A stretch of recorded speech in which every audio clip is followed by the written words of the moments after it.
This is Why Am I a Mets Fan? A podcast hosted by Samantha Croston and Ashley Wenskoski.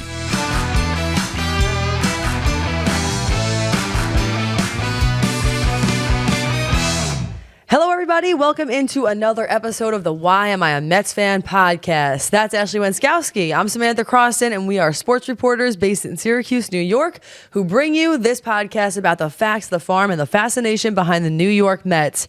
Thank you to all of our new viewers and subscribers. We have been breaking outside of the Mets, but we have to go back to our roots and talk about this New York Mets team now that their season is over and what lies ahead. How are we feeling? Yes. How are we doing, Mets fans? I asked everyone this on our Yankees-Dodgers episode last night. Has the hangover subsided? Have we gotten over it?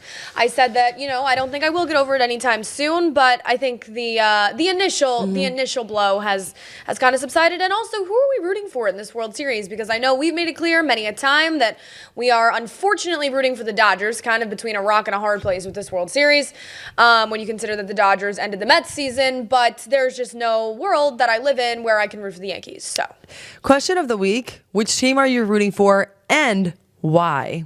When I go like this, do you know what that means? You're about to cook? It You're means chefing something up? It means that it's almost hot stove season. Oh, okay. All right.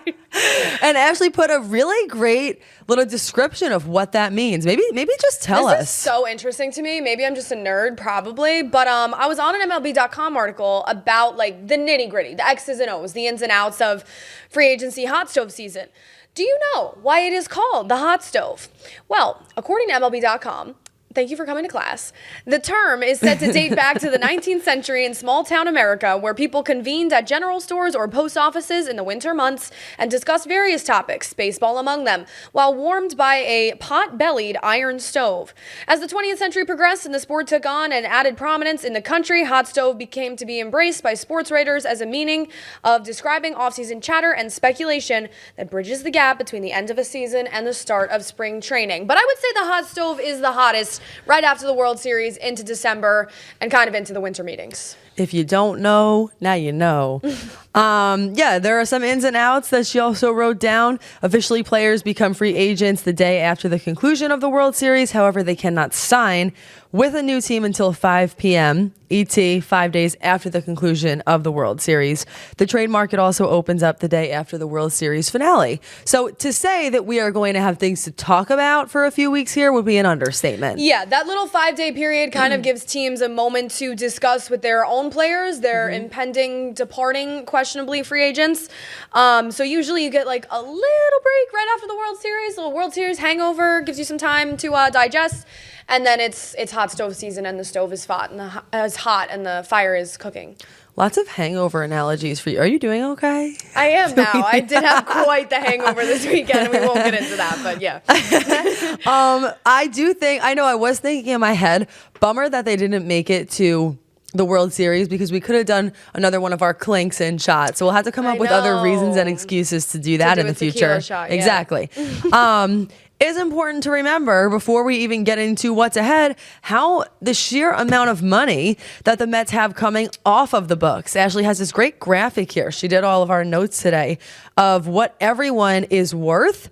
And let's just say the numbers are eye-popping. What sticks out to you? I mean, look, this is a graphic. You can see our little graphic, courtesy of SNY. Thank you, SNY. We love you a lot. The Mets' expiring payroll. Now, the Mets, we all know, Steve Cohen has deep pockets to begin with. Then you take into consideration all of the guys we have coming off the books, including, and these are the names that we know, right? Pete Alonso, Sean Manaea, Luis Severino, hypothetically coming off the books. However, there are some folks on this list that we have not heard about in a while that I think fans may have forgotten we were still paying. Max Scherzer in the form of $30.8 million. Justin Verlander, for instance, in the form of $25 million. Crazy. James McCann, $8 million. Omar Narvaez, $7 million. Adrian Hauser, $5.1 million. Jake Diekman, $4 million. I mean, Jake Diekman's not worth a dime in my pocket, let alone $4 million, but that's another topic. And Joey Wendell, $2 million.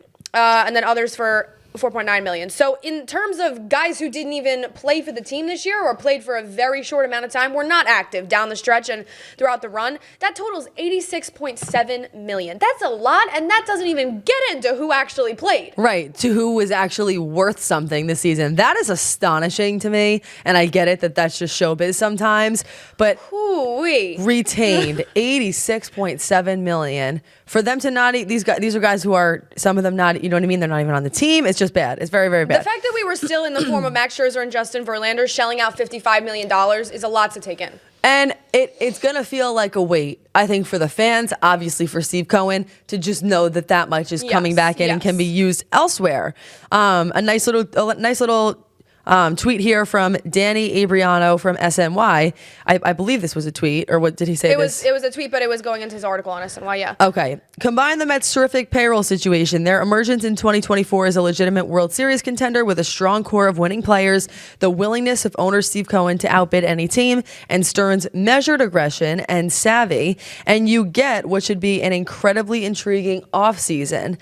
I really think that is sort of the sum, the accumulation of all of those different parts that we've already seen. And I see you have something from David Stearns, like a quote he said too. Yeah, David Stearns in his press conference he had right after the season ended said, I mean, this is the quote of the, this was, hey, all Mets fans, we're feeling a little bad, we just got eliminated. David Stearns has got something for you. He said, the entirety of the player universe is potentially accessible to us. That's an enormous opportunity. I envision us taking advantage of that opportunity and being aggressive in certain spaces. And when you consider that there is nearly $179 million total coming off of this year's payroll, that should certainly be the case. I mean, look, if you are a fan of a team and your president of baseball operations, who he did mention is also not really in the market to hire a GM, says that, quote, the entirety of the player universe is available to us, that is just a quote that Mets fans, imagine flashing forward in, say, 2010, perchance, in the Wilpon era with the Mets, and you got a little flash forward. You got to look in time 15, 14 years later to your president of baseball operations saying that. Mets fans would have just cried, shed a tear, lost their mind. We've come a long way, folks. I was just going to say to you, people who wouldn't say things like that, former Mets owners and beyond. That, I agree. It's like when you're coming out of the situation that we were just coming out of, where I actually feel like a lot of Mets fans, even still, despite losing to the Dodgers, had a good taste in their mouths. I'm not going to say that there wasn't some stuff left on the table there, but I actually think that Mets fans had a lot to be proud of. They felt proud of their team's performance. On top of that, to know and almost be reminded of the fact that 2024 was supposed to be that rebuilding year and all eyes were supposed to be on 2025 anyway. I just don't know who wouldn't feel excited about that. And a large part of the reason why 2024 was supposed to be that kind of quote-unquote rebuilding year was because of how much money they had tied up in players no longer on the team. So, we've touched on the ownership move. We don't have to get into all that right now, but it's quite literally like we escaped prison and we immediately got moved into the biggest mansion, and it's Steve Cohen's. There was no in between. We were in jail, and then we were billionaires. Stevie, I know. Truly MVP. Now that we've set the scene. Now that we have set the scene, it's time to actually look at some of these free agents and discuss what we would want to see happen with them in the future. We know this and have discussed this before, but just because you have deep pockets just doesn't mean that you get to keep, or that you even want to keep and hold on to everyone. Yeah. Let's get into it, beginning with kind of that elephant in the room, which is Pete Alonso, the polar bear in the room. Petey. Petey. Good old Petey and his pumpkin. Yeah, Petey, his pumpkin, his legacy, the things he's already done for the team. He is eligible for a qualifying offer, but he will, we believe, reject it. He's someone who, outside of the numbers, and I'll let Ashley do some of that, but this is just a storied player. Yeah. This has been the big question pretty much all year long, and especially into the postseason, was, is this the last hit? Is this the last at-bat? And we don't know the answer to that question because, honestly, the waters have been a little bit murky based on what people have said. And honestly, the Mets making the playoffs and going as deep into them as they did, I think that kind of got lost in the shuffle. I think we would have had more of a focus on Pete Alonso and potentially his last Mets at-bat if it was like a regular season situation or a wild card series situation, but he single-handedly saved that situation by his home run in Milwaukee. He slashed 240, 329, 459 for the lowest OPS of his career. However, he did lead the Mets and all first basemen in Major League Baseball with 34 home runs. I just said it. He saved the season with a home run in Milwaukee, and he was also good in the postseason. He had a 999 postseason OPS, which definitely he was.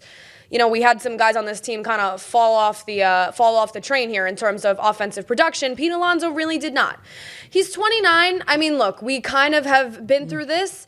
As a slugging power hitter, defensively poor, although I will say, I know everybody markets Pete Alonso as defensively poor, and he might be in terms of he's not going to win a Gold Glove out here at first base, but he had some picks this year on some throws that I actually thought were quite nice at first base. Dude, he's so flexible. It's actually crazy.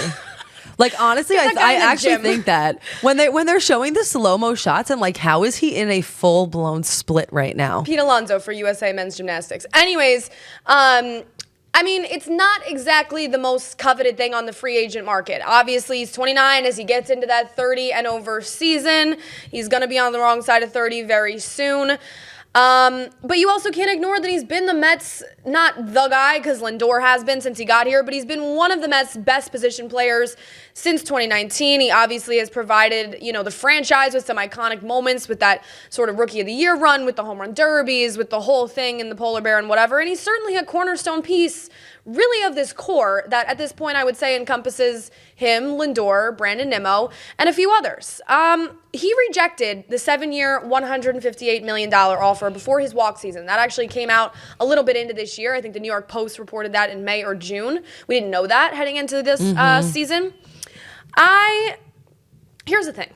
I would like Pete Alonso to play for the Mets next year. And that's actually not something that I really felt at the beginning of this season. I was kind of ready to go like this, cut ties with our boy Pete.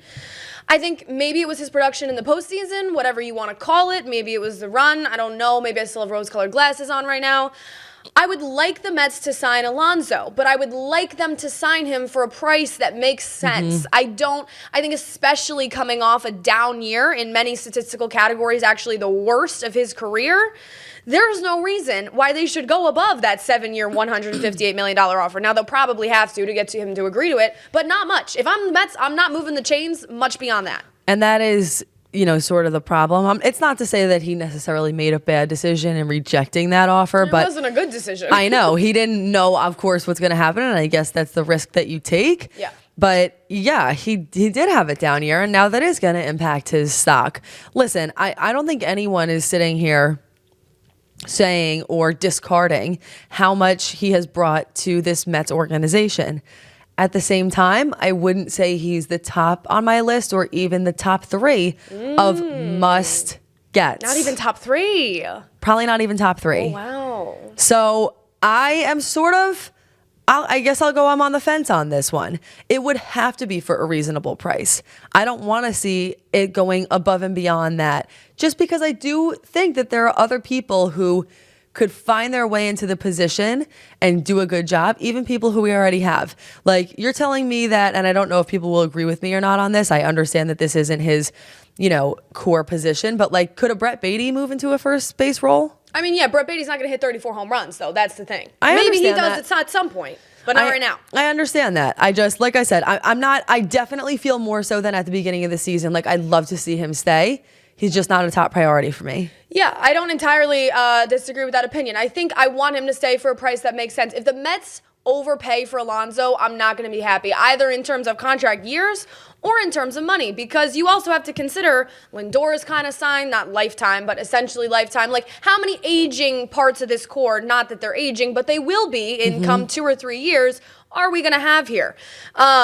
David Stearns has really kind of answered most of the questions about Alonso by saying that they didn't talk about it during the season, but he does kind of view him as a long-term piece of the franchise. To me, that's a positive indication. Alonso, and also his wife, Haley, is very active on social media. I think want to stay in New York. I love her. She's a queen. I think they love playing in New York, and they love everything that comes with that. So I think Alonso does want to be a Met. At the same time, I think Alonso, this is Alonso's contract. This is his deal right here. So I think he is going to take the highest offer. And I don't know if the Mets are going to be the highest offer. I don't think that Steve Cohen is going to do anything to sign Pete Alonso. I think he'll do enough and he'll do a lot, but he won't do anything. Also, though, I think it depends on how much higher the highest offer is compared to what the Mets offer. If the highest offer is only $10 or $15 million more, I only say only because what is 10 or 15 million in the context of 158 million and you're in the place where you love living and you love to be? Sure. I would think that at that point, money is not the only factor in consideration. If you love being in New York, you love being in New York, and there really is nothing like playing in that environment. Yeah. I don't think anything really is going to compare. And these guys, a lot of times you have to consider, okay, where are they from? Where do they live in the off season? Him and his wife live in Tampa Bay, Florida ties. I don't really see the Marlins or the Rays having much of a major play in this, so that really won't be a factor, right? We saw that with a guy like Jacob deGrom kind of wanted to go to Texas. That's not going to be a Pete Alonso thing. I think Pete Alonso likes the lights in New York, and I'd be surprised, to your point, if he didn't make an attempt to stay. We'll see. I think if I had to make a crystal ball prediction right now, I think David Stearns and the Mets do re-sign Pete Alonso. I think they'll work it out. And I think they were helped and aided largely by the fact that he had a down year because now he'll fall more in their kind of price range that they wanted. And before agree. he might not have. But also, I think that he helped himself in having that playoff and postseason run because now even the fans are backing. Yes. No, we do want him back. Yeah. They were reminded of the production value, and now they want him. Help me, help you, help yourself. Yep, that's exactly it. Moving on, we got Sean Manaea. This one is huge. To me, this is like priority number one. I agree. He turned a new leaf, 32 years old, absolutely dominant down the stretch for the Mets. He has said it, and it's been well documented that he said, I want to pitch like Chris Sale, and then he started pitching like Chris Sale. Woke and up then one day and he was Chris Sale. amazing things happened. He isn't a free agent, but has a $13.5 million player option that he is likely to turn down. What do you think when you think about Sean Manaea here? I think Sean Manaea, whoever would have guessed heading into this season, has to be your top priority if you're David Stearns and Steve Cohen. Of guys that are currently on the team, don't get that twisted. But of guys who you want to stay, I think Sean Manaea is number one, and Me I think too. he's above Pete Alonso. Yep. Pitched to a 3.47 ERA this year. Obviously had the unfortunate Game 6 NLCS kind of meltdown that really ultimately led to this team being eliminated, but he was choked up in the postgame talking about it. So much was made of kind of the struggles he overcame both on the mound and in his personal life this year. A guy who really, I think, loves this team, a guy who bonded with his pitching staff in this rotation with Severino and some of the other guys. I would like Sean Manaea back. Now, the other thing is that the starting pitching free agent market is kind of light this year by how those things go. Can the Mets, and this is a question for every single person, but again with Manaea, get him at a price that makes sense? If some team walks down the path and throws a ton of money at Manaea, I don't think David Stearns and Steve Cohen are again going to overpay. But if there's a 2 or 3 year deal that makes sense for Manaea and makes sense for all parties, I think the Mets would do it, and I think Manaea would like that as well. I really, oh no, the jersey. Oh, that can happen. Syracuse orange, everyone. That's our day job. Thanks. We use this for our other podcast about Syracuse sports as well. But no, I totally agree. I really do. I think this is priority number one. I mean, he emerged from the depths and darkness of I don't even know where and just became the ace of this season. He was a grade A average guy. The Mets didn't have an ace coming into this year, and Sean Manaea just decided he was the ace. And here's the other thing, which I know we've discussed this, like Senga may not be that guy who he used to be anymore. I Like got we need Senga to thoughts. I know, and we got to really look at what is available as well as what we have actually seen. Performance-based proof right now. Yeah. And I think that Manaea is that guy. So we're going yes on that. A hard do yes it, on Manaea. hard yes. Please. Do what you need to do. Then you have Luis Severino. Signed him to a 1-year deal last offseason, and it did pay off. He will be entering his age 31 season in 2025. What do you think about him? There were some ups and downs, some ebbs and flows, and I think it leaves people with some questions. Yeah, I actually am anticipating a lot of people to disagree with me on this one, but I think the Mets should re-sign Severino too. I think you re-sign Manaea, Severino, we'll get into some other outside targets, but you get one or two other starters to kind of round out this rotation, and I think you're really cooking with something. Now, do I love the idea of both Manaea and Severino being 31, 32, and up after we sign them? Not really. I understand the aging piece of this, but I don't think you can understate, now they've both been there with the Mets in the playoffs, and they're both veterans who have been around the block a few times.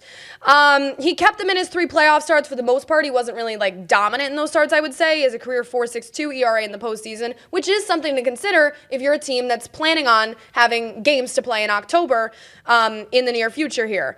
If the Mets do offer him a qualifying offer, they'll get compensation if he signs elsewhere. That's just how that works.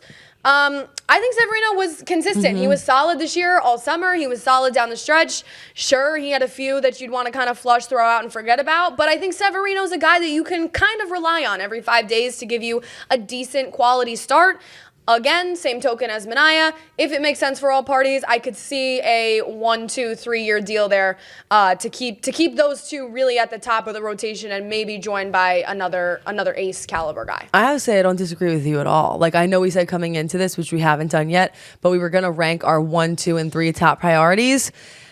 I'm pretty sure that he's not going to make the cut for that, but he'd be like a hard number 4 or maybe even number 3. A great honorable mention candidate. Yeah, really. Yeah. Like, I do. I think when you're looking even at the age, and I know we'll get to this next, but you know, Severino entering age 31 season compared to even like a Quintana who's 35. Yeah. I think those are things that you need to consider when you think about how many good years left do you have here and what kinds of deals do you want to sign. And you also have to consider, is Severino the guy we saw with the Mets this year, or is he the guy that we saw in 2023 with the Yankees? Because he had like a 6+ ERA, terrible year with the Yankees in 23.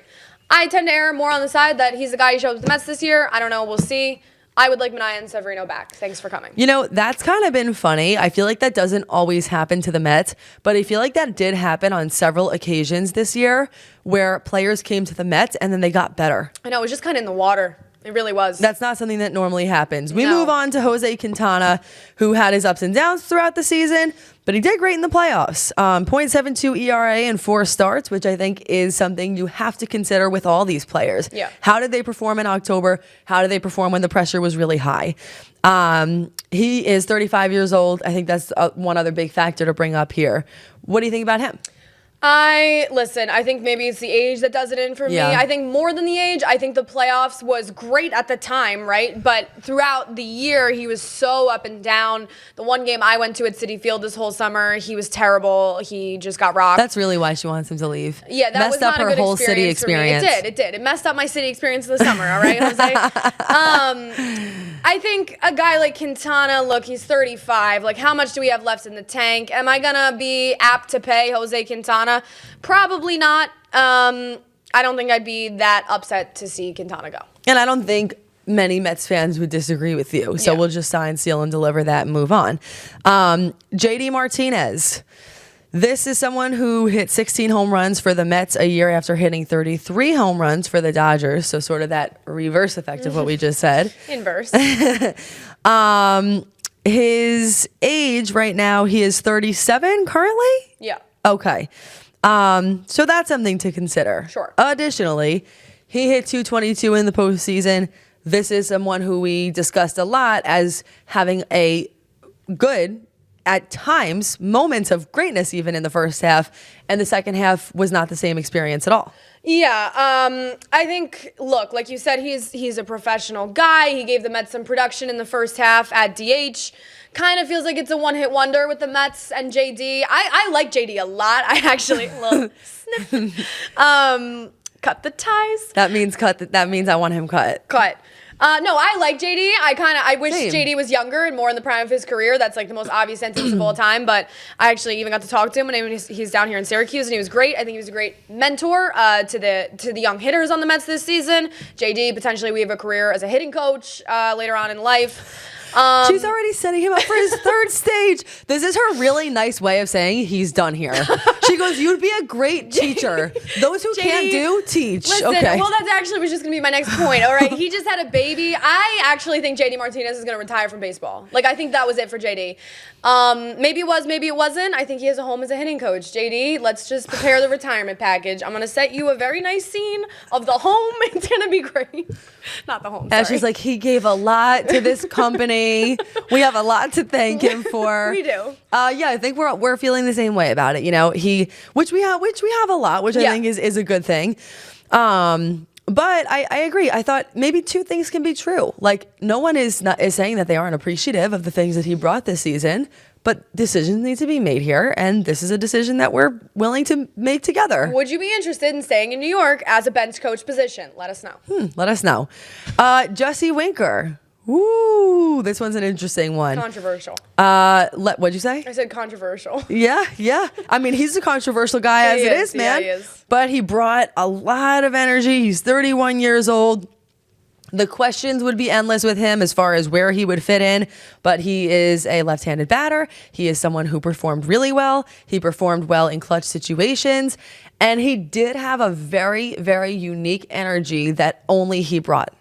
Yeah, Jesse Winker is a more questions than answers type of guy, I think. But I think if you're the Mets, I would take a one-year flyer on a Jesse Winker reunion. He's only 31. You like that answer. Do you see the snips? No snips to be found. No snips. Because he's a risk, but I think he's a risk worth taking. Yes, he's a risk that I would be semi-confident in. Even on like a 1 year, 2 year deal. I think a left-handed bat is always valuable off your bench, even if he doesn't start, even if he starts half the time, whatever. This year in 2024, he hit 253, 14 home run, 58 RBI, 14 stolen bases. He certainly did get some clutch hits off the bench for the Mets. He's a guy strolling to the plate in a tense moment, in a clutch situation that I kind of half trust, and that certainly speaks to something.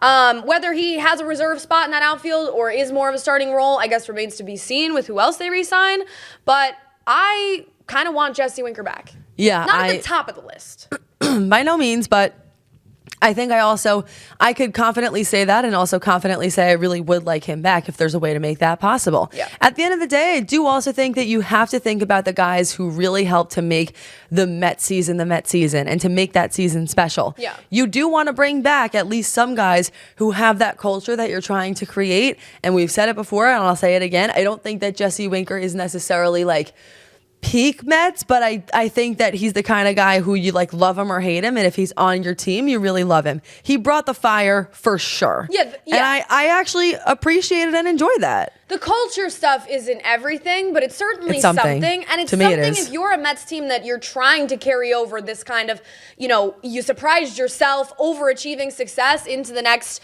3 to 5 years. I don't think that you can, or even 1 to 2 years, in the very near future, next season, I think having some guys that were here for it does help you. It's like the offensive line in football. Like a football team that has an offensive line that's been together for a while just is automatically a few pegs up.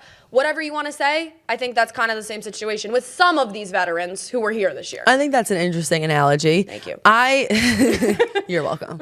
I'll be here all night. I didn't do it. I think that, honestly, I think I'm someone who cares more about culture than the average person. Yeah. To me, that's high on the list. Just because I feel like I know how much a bad culture can F an entire place up. And I hate to do this because I know everybody's picking on them, but I really think about a team like the Jets. I was just going to say that. Really? That was weird. I don't think Aaron Rodgers is a good leader at all. I'd actually go as far as to say I think he's a bad leader, and I think that he made the culture for the New York Jets a place that was tough to play. I think the Jets and tough just to hate root each for. other. I think they don't like each other. And look at the results and the outcome Yeah. of that. This is not a football podcast. Anyway. We will not be starting a football podcast, but I'm just saying I think that it matters is all I'm trying to say. Yes. Chemistry matters. Chemistry matters. Hashtag chemistry matters.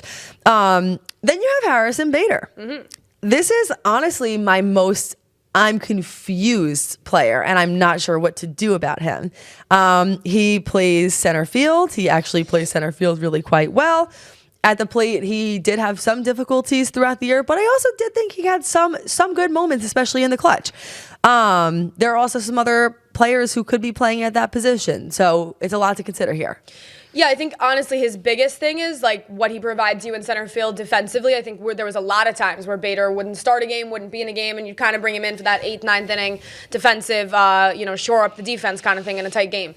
The Mets also have to consider, right, Winker and Tyrone Taylor for those outfield spots. So kind of a lot of moving parts in who's in the outfield, who's kind of in more of those reserve outfield spots. He's 30, which is actually younger than I thought. For some reason, I thought Harrison Bader was older than that. I don't know. The Harrison Bader to me is just kind of like extraneous. He was like, in terms of all the guys this year, he was just kind of like, I didn't think about him that much. I feel like some people did more. I don't need Bader back, if I'm being honest. If they get Winker back. I think Winker and Bader are kind of like, you probably need one, you don't need the other, and your first choice is probably Winker. That's why you need to play that game a little bit. Yeah. I feel like with some of these guys, it's like you'll have to see what happens, but those are the sorts of things where I almost wish you could watch like a 6-part series. I would really watch it on like how they come to those decisions and like what they talk about behind the scenes, because that's tough, right? You don't exactly know what's going to happen, so you got to play that game a little. But I agree. I think there are a few people who could have that spot, but I wouldn't be upset to see him stay or go. I would feel sort of neutral. Yeah, and it also, this is actually a wild card here. Luis Angel Acuna has played some center field in his time in the minors. So depending on what they choose to do, I think Acuna will be with the team next year. I would confidently say that up in the majors. But depending on what happens with some of those infield spots, if he has a spot in the middle infield, if he doesn't, maybe he's now your backup center fielder with good defense. I don't know. We'll see. Phil Maton, 2.51 ERA after being acquired at the trade deadline. We saw some good things.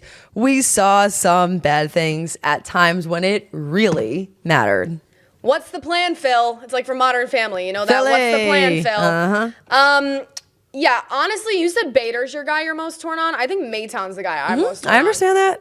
I thought Maton was really good throughout down the stretch sometimes. There were times when, flashes of brilliance, there were times when he would come in and he was just locked down in August, September. I trusted him, and it was a small circle of bullpen trust for a month or two there, kind of heading into the playoffs. But then he hit the playoffs, he forgot how to pitch, and I actually shuddered every time the doors would open and Phil Maton would run out. So the taste that was left in my mouth was poor. It was like the first bite was good, and then the aftertaste, I was like, oh, that's not very good. And you know what? I gotta be honest, that's not a food I'd eat again. No, you're right. You're right. That's not a food. Bad aftertaste is. There are things to consider. Yeah, he fell apart in the playoffs. He gave up 4 runs in 6 outings. He's not actually a free agent. The Mets have a team option to keep him for $7.75 million. That seems kind of high for a middle relief guy. I'm not even sure if the Mets will extend the qualifying offer at that price. That's a lot of money. Also, he couldn't find the damn plate half the time with his control issues and the walks.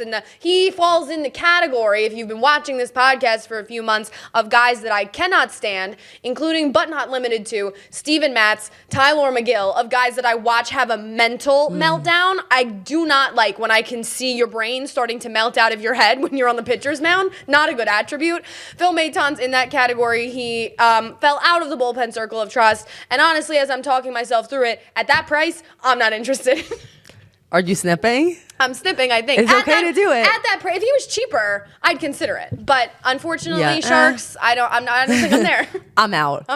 There's too much left to be desired there for me. And honestly, it's funny because you say like you can tell where he's at mentally, emotionally. Like I really feel like I cannot sometimes. I feel like he'd be a nightmare to be in a relationship with because you like never know if he's upset with you or he's not. He always has this one stone cold face and you can't tell. Is it going to be a good day? Is it going to be a bad day?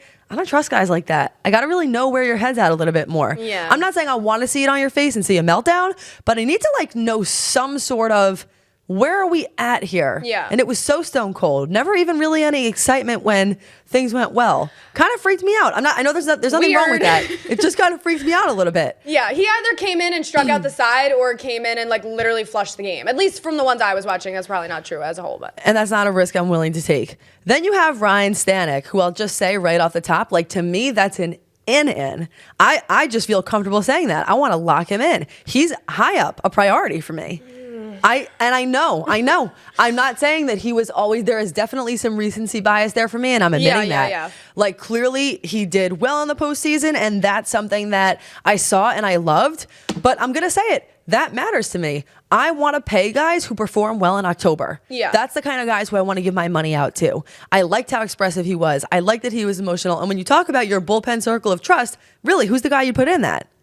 In the postseason, it was Ryne Stanek. I said he entered his way in. Yeah, he fits with that Edwin Diaz. I thought he created it. Yeah. He fits with the Edwin Diaz fiery late innings, whatever you want to call it. He had a 6.06 ERA after being acquired at the trade deadline in the regular season. That was not so good. But he was the inverse of old friend Phil because he was better in the playoffs. You have a lot of old friends. Are they friends, though? No one's sure. He was better in the playoffs. He had a 3.38 ERA in the playoffs, 8 innings, 8 strikeouts. He was certainly good in the clutch, where Maton was squarely not. His stuff, I mean, Stanek has grade A stuff when he's on. Like, he was out there striking out Shohei Ohtani, Mookie Betts against the heart of this Dodgers lineup that we've seen how good they are. But it's a determination of, can he come back and do that again next year? He is 33 years old. I would bring Stanek back on like a 1-year deal, not that much money. I'm not really going to pay you, Ryne. Deepest apologies. But if you want to come back, I guess there's a seat on the bus. Really? Like there is a seat on the bus for sure. With his name on it. With his name on it. Yeah. No, it's like, yeah, it's a priority. Like the seat's there. It says Stanek. He knows it's for him. Okay. I feel good about him. I feel good about what I've seen, and I've seen enough. Because, right, you gotta admit, it's like, a lot of these guys, you're kind of always taking a risk because there's so much that can happen. Yeah. Someone could not be as good as they signed up as when you sign them. They could be better. They could get hurt. I mean, you really just don't know. There is a certain level of risk with everybody. And so that's why I really think when you're thinking about these signings, which are hard decisions for sure, you need to think about risks worth taking. To me, he fits that category. What I will say is, and I know David Stearns and the Mets know this, it was so clear in the first half and even down the stretch at points that the bullpen was this team's weak spot. Mm-hmm. We saw it at the trade deadline. David Stearns felt like he needed to sign 3 to 4 bullpen pitchers because the whole thing was a disaster, some of which panned out, some of which didn't. I know the Mets don't want to be in that same spot next year. At the same time, it's like the hardest area to build a team around is the bullpen. But I would be shocked if David Stearns did not have more of an emphasis on the bullpen this season, this offseason, and I know he's going to find some outside arms as well. Last but not least, Jose Iglesias, a.k.a. Candelita. Yeah, truly, one of the best for last. I think that what he was able to do for this team is undeniable. I think in some ways it's self-explanatory. If you were there and you witnessed it, you know. Obviously, of course, us being based in Syracuse, there's something special there just about what he was able to do and where he came from. He's 34 years old.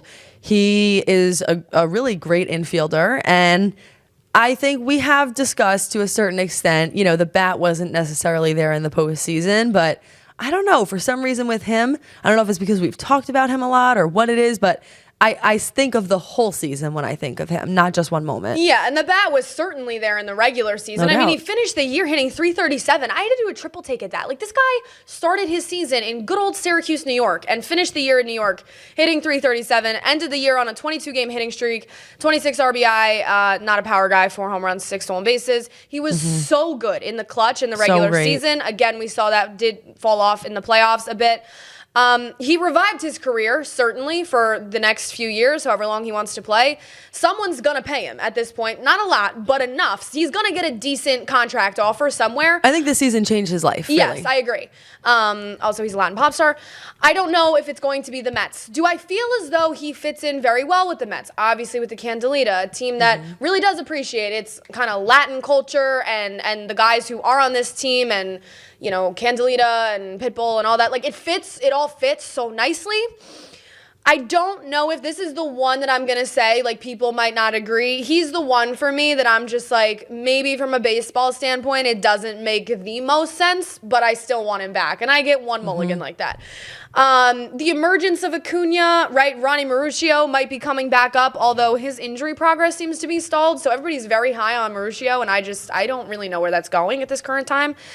As well as you got Brett Beatty, you got Vientos, you got McNeil, you obviously have Lindor. It's quite a crowded infield situation. So when you take that into consideration, does good old Candelita fit there? I could really see David Stearns going either way. I could see him giving him another 1-year deal. Does Candelita agree to another 1-year deal? Maybe not. Maybe he's looking to kind of end his career on like 2 or 3 years, like a one more situation. I could see that too. I could also see a team paying Iglesias more than the Mets are willing to. But I would just say, just based on principle, I'd like him back. I like him back based on principle, but I agree with you. I think that the problem with someone like Iglesias is that he's a good fit here, but he'd probably be a good fit anywhere. Like, he's just that kind of guy. He has a great personality. He's that glue guy. He's very easy, I feel like, to talk to, and someone who everyone on the team liked, very well liked. So I could see him going to a lot of different places, but I really, really think him, as much as most of these guys, loved the Mets. Loved being in New York. Totally. Played in Syracuse. Good old friend. Old friend in Syracuse, New York. So I would love to keep him if there was a way to do it. Even if it was, like you said, one more year. I thought back to the whole chemistry thing, there is no one in my mind, Winker included, who elevated the chemistry and the culture this year more than him. He'd be my king for that. Also, in terms of, he's not 37, but like JD is a guy you can look at, right? The gas was out of the tank was on E. Iglesias is out here hitting 337. Like, there's gas in the tank there. He's going to play somewhere for a few more years. We'll just see if it's with the Mets. I don't know. He seems youthful, quite honestly. He just has that energy. Baby face. So that sums up everyone. Obviously, let us know what you guys think, or I would love to hear from Mets fans, or really any fans, who you think that the Mets should keep, who they shouldn't. And we'll just wrap up here by talking about a couple of the potential targets. Potentially we'll do like a bigger episode about that in the future. As we get into like winter hot stove season, we can certainly go through some more names. I did just want to point out, literally every single one of those guys we pointed out said when the Mets season ended, told us and why, how much they'd love to be back with the team or something along those lines, which is kind of remarkable and such a testament to the new Mets culture that we've talked so much about, that they all said that they'd like to be back. So we'll just see what happens. Pete Alonso, obviously, at the top of that list. As for guys that did not play for the New York Mets this year, I think, as we've touched on, the starting pitching market, the Mets, in my eyes, have to add a guy next to, if you re-sign Sean Manaea, if you re-sign Luis Severino, next to those two. And I think he kind of has to be ace caliber, because Sean Manaea coming out with an ace caliber season, as much as I love the guy and hope that it's replicated, that's a risky thing to just expect, a guy has one ace level year for him to do it again the following season. Corbin Burnes is a guy that I think is a great fit, a guy that David Stearns knows quite well from his time in Milwaukee. He obviously played for the Orioles this year, Cy Young guy, multiple-time All-Star. He's definitely going to be the top sought-after starting pitching target this offseason. He's 30 years old. He's made at least 32 starts in the last 3 seasons, so not, I guess you would say, injury prone. And since becoming a starter in 2021, has been one of baseball's best pitchers. Is 19.2 F/WAR, trails only Zach Wheeler during that time. In 32 starts with the Orioles last year, we know how tough the AL East was last year. He was 15-9 with a 2.92 ERA, 109 WHIP, and 181 strikeouts. He is not going to be cheap. In fact, if your name's Corbin Burnes, I think you love how light the starting pitching market is this year, because it's just driving up your price. Corbin Burnes, to me, is the top of my list, and I think it makes the most sense when you consider David Stearns knows him. Obviously, there's some other guys that are, in the top 5 of the starting pitcher list, like a Max Fried, a Blake Snell, guys like that, even some more lower-level guys like a Nathan Eovaldi. I think the Mets are going to want Corbin Burnes. You also wrote down Jeff Hoffman. Why? Jeff Hoffman's a relief pitcher. He's been an elite reliever in his last 2 years with the Phillies. In those last 2 years, he's pitched to a 2.28 ERA, striking out 158 batters.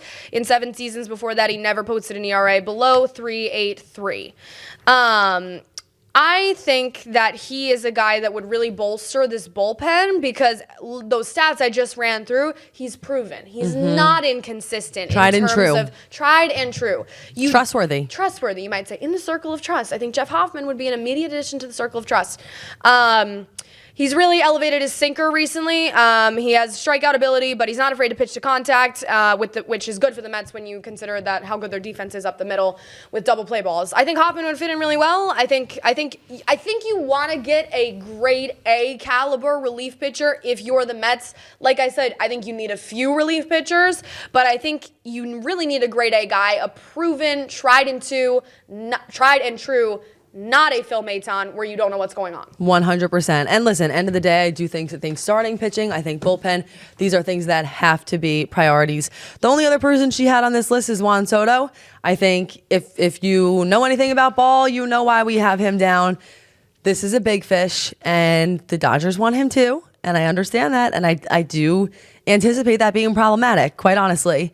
especially if they do win the World Series. But I know that the Mets are in the hunt for him. I know that he just spent a year in New York. No idea where his head lies at this point in time. Does he want to stay with the Yankees? Does he not? But if he doesn't, then I think the Mets could be a really, really interesting contender for a lot of reasons. But I think chief among them, it's just very different than the place he's coming from. Yeah, I think the Yankees want him back. Don't make a mistake of that. But I think it's going to come down to Mets and Yankees. The Dodgers, there had been reports this week that the Dodgers were going to want him, but then Jeff Passan went on a show today, I believe it was a Yes show actually, and said that that's not true. So we'll see what happens with Soto. We'll do more free agency episodes going into the offseason, but I mean, certainly if you're going to write a blank check for anyone, it should be Juan Soto. I don't even need to explain why that is. I mean, the guy's like 25 years old. He's going to be good. So good for the next 10, 15 years, and a cornerstone to build your franchise around, and a cornerstone to have in that lineup next to Francisco Lindor and Mark Vientos. And I said it on last night's episode, and I'll say it again. If the New York Yankees continue to fall down the cliff in this World Series, which remains to be seen at the time of this broadcast, they are down 2-0 to the Dodgers. If they lose the World Series and Juan Soto has a bad aftertaste in his mouth, you know, bad aftertaste, not a food I need again. Thank you, everybody, so much for joining us. You can find us on Twitter, Instagram, any social media platform, or our YouTube, which has been growing fast, so thank you. The handle is all the same, @YMetsPod. If not, we will plan to see you back here next week for more. Thanks so much for joining us. And with a World Series episode. True. We're going to do a World Series episode no matter who wins. Thanks.